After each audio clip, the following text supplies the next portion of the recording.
justice. I recently had the profound challenge and privilege to be part of history sponsoring marriage equality in the Illinois Senate.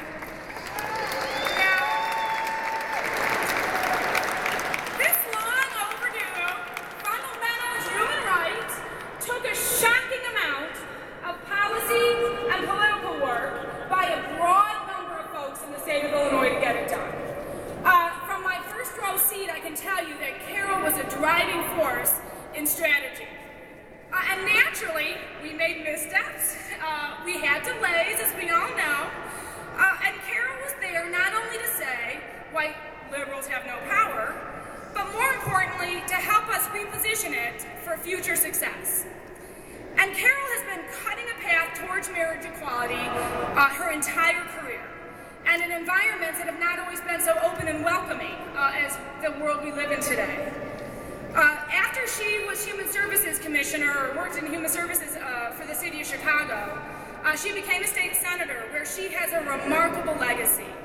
In 2005, she passed the landmark Human Rights Act that provides protection from discrimination based on sexual orientation or gender identity.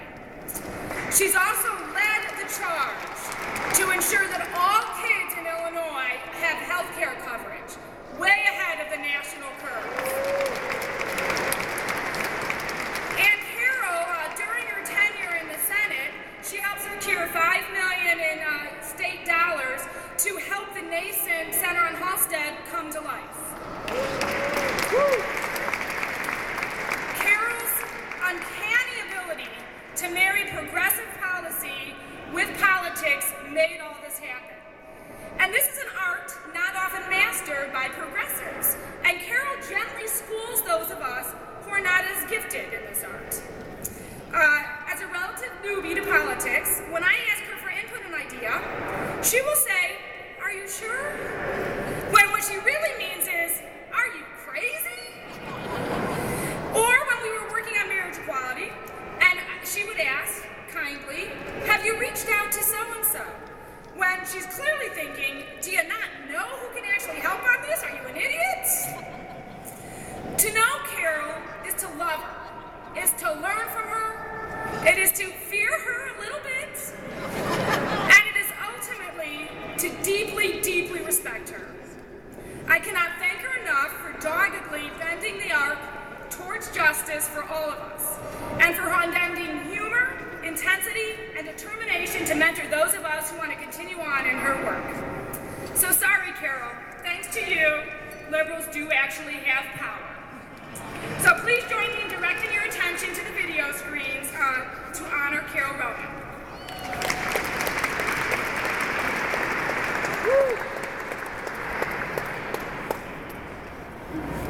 Well, I was always interested in politics.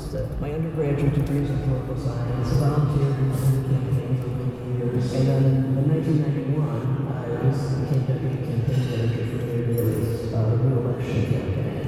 People suggested to me that I think about running for the legislature, which I never, ever, ever thought I would. I was, thought of myself as kind of a behind-the-scenes person.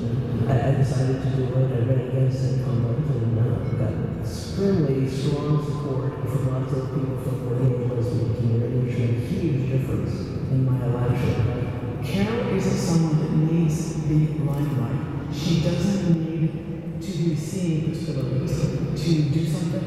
She just simply gets it done. She's a quiet force, and she is one of the best political allies we could ever have. One of the joys of being a general assembly is that you could be a voice for people who didn't have one. Women's issues and protecting women's rights issues and addressing issues of violence against women, programs for children, early child care, early childhood education, LGBTQ rights. I was a child in the 60s, but really never did anything substantive to help the civil rights movement. Working with the LGBT community is really the way to make a difference in the area of civil rights. She was the source of our very first major pot of money. We wouldn't be in the Center on Halsted without her efforts in the political arena. She can make the connections that you didn't know needed to be made, and she knows how to make those connections. That's what I love. That's what's necessary to navigate that process, to get those kinds of results. And Carol was amazing at getting tangible results. You're the doctor if you could. I think I was really brought up in the sense of fairness and justice. That it bothered me when I saw people being treated unequally. Helping people become more equal and gaining the rights they need, helping people be heard, it drives me a great deal.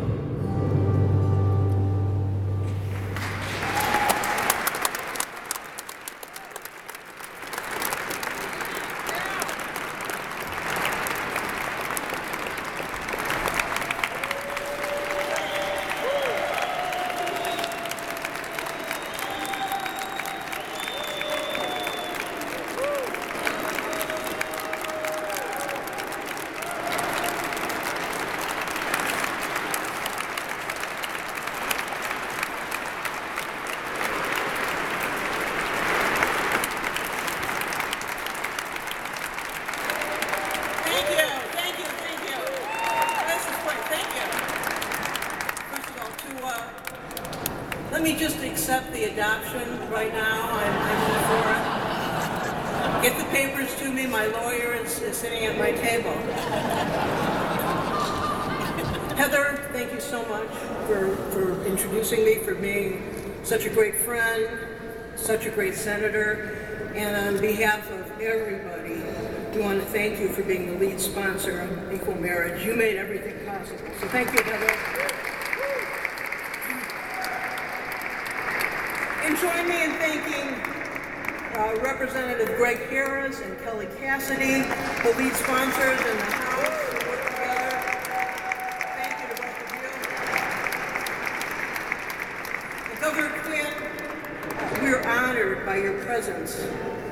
The governor, as you know, is a great supporter of the center, and of course the governor signed the equal marriage bill. Everybody knows that. What people might not know is the lobbying that he did behind the scenes to make sure that that bill got to his desk. So thank you very much, Governor.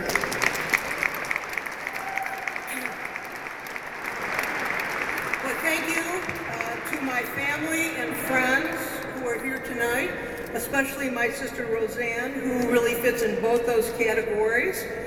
And so many friends are here tonight who are like my family. It means a great deal to me that you're all here. And I want to say a special thank you to Mike McCrafe, to Brandon Neese, to Heather and Leo Smith for being table hosts, and for the support you've given me in so many different ways over the years. Thank you very much.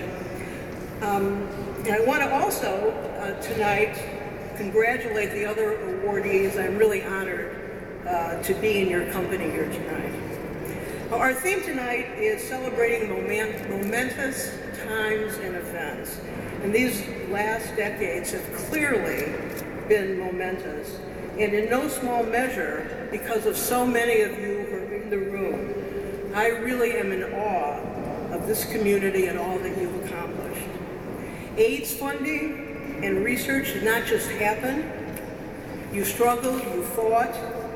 You fought against ignorance, apathy, and literally had to change this country's mind and let them make them acknowledge that there's a healthcare crisis ravaging our communities. And you did that. You did that while you were undergoing unimaginable loss of friends and families. Equal rights, but the legislature didn't wake up one morning and say, let's pass civil rights. It happened because you organized, you marched, you raised money and lobbied, never giving up year after year after year. And now marriage equality. In 1995, when Illinois enacted a ban on same-sex marriage, who would have predicted that today, in 2014, marriage, as Mayor Emanuel said, is just about love. There's no more straight marriage, no gay marriage, it's just marriage. It's not even a political wedge issue anymore.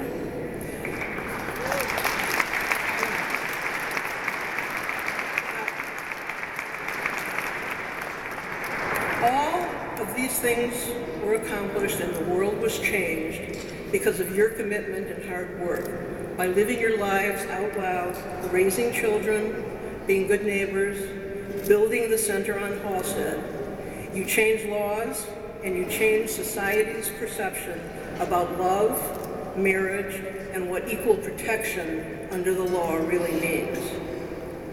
We hold these truths to be self-evident. Yes, maybe they finally are, in Illinois anyway.